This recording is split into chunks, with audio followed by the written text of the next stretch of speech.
Virionen to the channel. Today is a big day for my pride and joy, this beautiful Kawasaki ZX6R. It's time for a full, comprehensive service, and I'm taking you all along for the ride. We're going to give this beast the love and attention it deserves to keep it running like a dream. So, what's on the agenda for today's spa day? We're talking a complete oil and filter change, checking and topping up the coolant, inspecting the brake fluid and pads, and giving the chain a thorough clean and lube.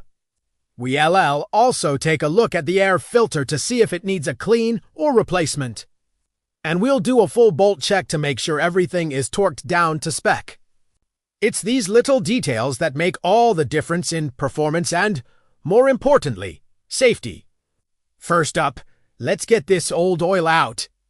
Warming up the engine for a few minutes first helps the oil flow out more easily, taking all those tiny metal particles and contaminants with it. I've got my drain pan ready and a new OEM filter and crush washer. Using genuine parts is something I always recommend. They're designed specifically for your bike, so you know you're getting the best fit and performance. Now, while the oil is draining, it's the perfect time to multitask. Let's move on to the brakes. Visually inspecting the pads is crucial. You want to check the thickness of the pad material. See here? Mine still have plenty of life left, but if yours are getting thin, don't wait to replace them. Safety first, always. Next, I'll check the brake fluid level in both the front and rear reservoirs. The fluid looks clean and is at the correct level, but remember, brake fluid is hygroscopic, meaning it absorbs moisture from the air over time, which can reduce braking performance. It's good practice to flush it every couple of years regardless of how it looks. Okay, the oil has completely drained. Time to clean up the drain plug area, pop on the new crush washer, and tighten the plug to the manufacturer's torque spec. Over-tightening is a common mistake that can strip the threads, so always use a torque wrench if you have one. It's a tool that pays for itself in the long run. Now, let's install the new oil filter. A little tip: always smear a light coat of new oil on the rubber gasket of the new filter before you screw it on. This helps create a better seal and makes it easier to remove next time. With the new filter in place, it's time to pour in the liquid gold. I'm using a high-quality, fully synthetic oil that's specifically formulated for high-performance motorcycles. Make sure you know the correct oil capacity for your bike. Mine takes just under 4 quarts. I'll add about 3.5, then start the bike for a minute to circulate the oil, turn it off, let it settle, and then top it up to the upper level mark on the sight glass. You never want to overfill it. All right, engine care is sorted. Let's give some love to the final drive, the chain. A dirty, poorly lubricated chain robs you of power and wears out your sprockets prematurely. I am using a good quality chain cleaner and a few brushes to get all the old gunk and road grime off. Look at that difference already. It's so satisfying. Once it's sparkling clean, I'll dry it off and apply a fresh coat of chain lube, making sure to cover every roller. Next on the list is the coolant.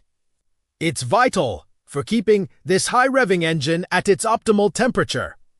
The overflow reservoir is right here. The level looks good, right between the minimum and maximum lines.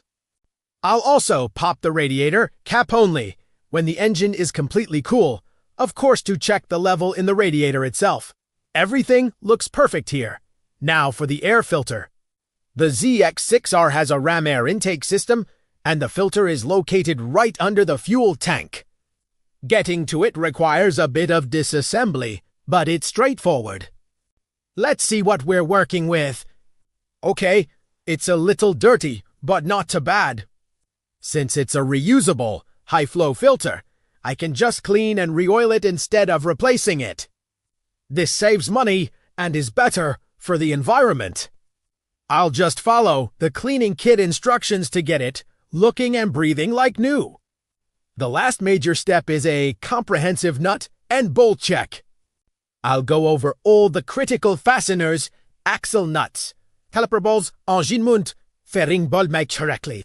Vibrations from the road and engine can sometimes cause things to loosen over time. So this is a really important safety check that gives you peace of mind. And there we have it. A full service complete. The oil is fresh, the chain is happy, the brakes are checked, and every critical bolt is tight. This ZX6R is now ready to carve up some more miles. Doing this work yourself is not only incredibly rewarding, but it also helps you understand your machine on a much deeper level. Plus, you save a good amount of money on labor costs. Thanks so much for hanging out with me in the garage today. I hope this was helpful or at least entertaining for you. If you have any questions about the process, drop them in the comments below. I always do my best to answer them. If you enjoyed this video, please give it a big thumbs up. And if you haven't already, consider subscribing to the channel and hitting that notification bell so you don't miss out on future rides and projects. Ride safe, everyone, and I'll see you in the next one.